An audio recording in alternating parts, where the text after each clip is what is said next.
दूर किसी जंगल में बहुत सारे हरे भरे पेड़ थे, जैसे कि मीठे फलों वाले पेड़, खट्टे फलों वाले पेड़ और ढेर सारे अलग अलग प्रकार के पेड़ थे। उसी जंगल के बीचों बीच एक बड़ा आम का पेड़ था। पेड़ तो बहुत बड़ा था, पर उसे आज तक एक भी आम नहीं लगा था। उसी पेड़ पर लाडो चिड़िया का घोंसला था। लाडो अपने पति बल्लू और 2 बच्चों के साथ रहती थी। लाडो की एक सहेली थी जिसका नाम था रानो चिड़िया। दोनों अपने सारे काम साथ साथ मिलकर करते। ये लो लाडो, मैंने 2 आम लाए हैं, उनमें से तुम एक रख लो। ये क्या है मम्मी? बेटा, इसे आम कहते हैं। ये बहुत ही मीठा फल होता है। इसे खाओगे तो खाते ही रह जाओगे। हाँ लाडो, पर क्या करें, आम के सारे पेड़ तो शिकारी पंछियों के इलाकों में है।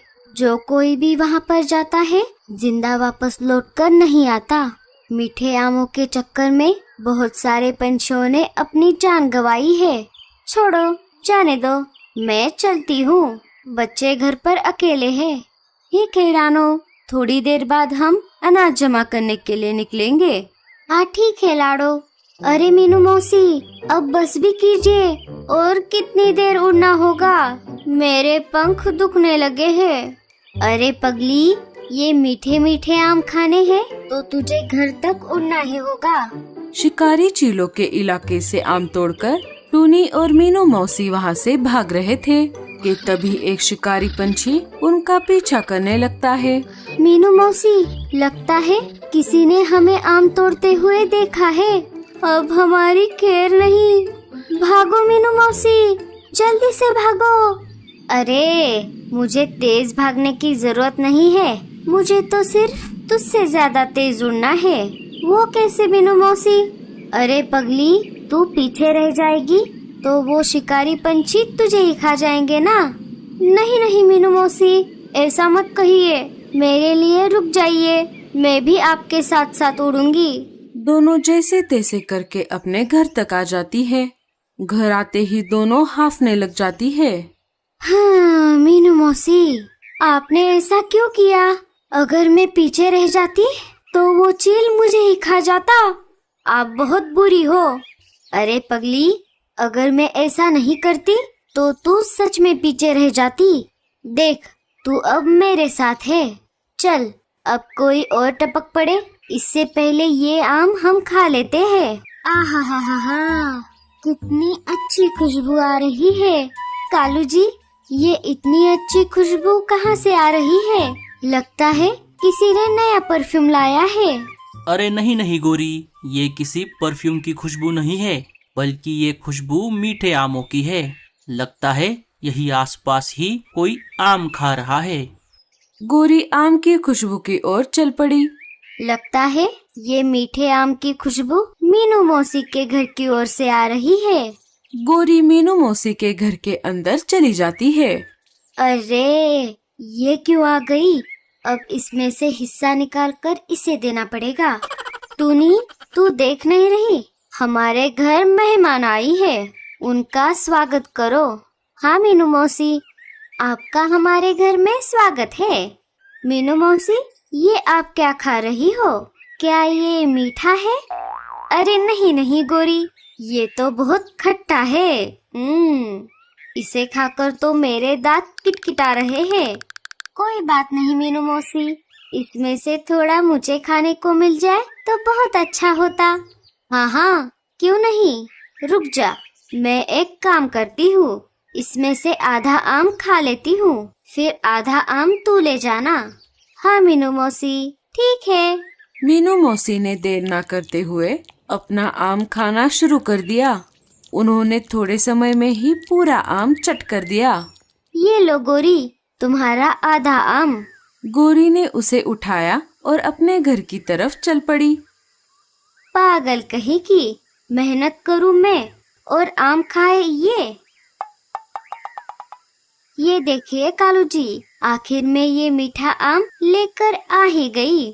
हाँ हाँ गोरी, खा लो, बस मुझे परेशान मत करो, मुझे सोने दो।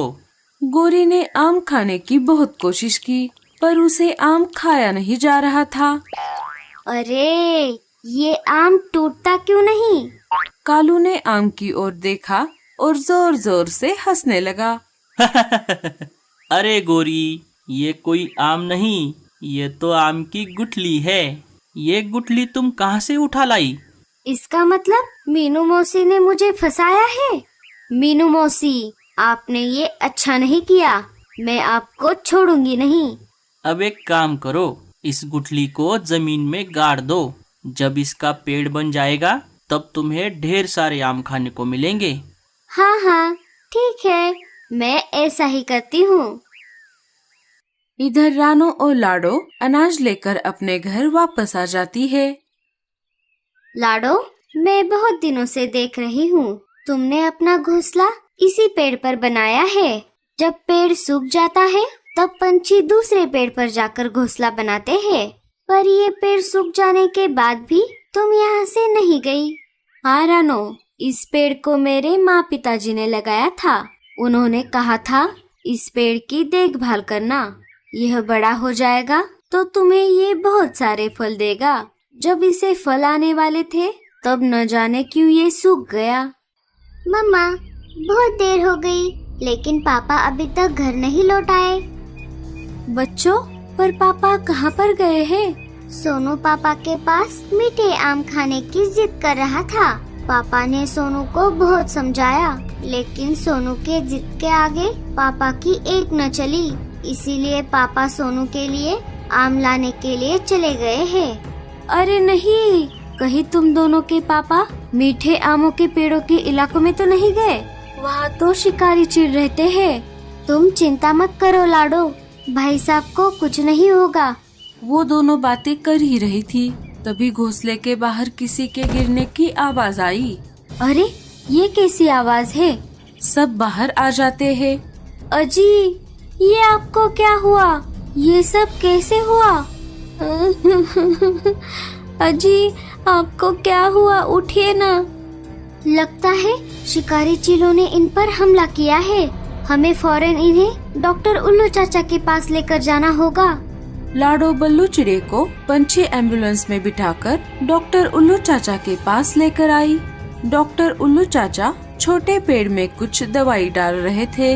लाडो बल्लू चिड़े को डॉक्टर उल्लू चाचा के घर के अंदर लेकर आई। अरे अरे, ये क्या हो गया? लगता है किसी शिकारी पंछी ने इन पर हमला किया है। मुझे इनके घाव पर मरहम लगाना होगा। डॉक्टर उल्लू चाचा ने जड़ी बूटी वाला मरहम बल्लू चिड़े के जख्मों पर लगा दिया। उन्होंने मरहम टेबल पर रख दिया। मरहम नीचे छोटे पेड़ वाले मिट्टी में जाकर गिर गया। जब मरहम पेड़ों की जड़ों में गिर गया तब मानो चमत्कार हो गया। सूखा हुआ पेड़ धीरे धीरे हरा होने लगा। अरे वाह, ये तो गजब हो गया।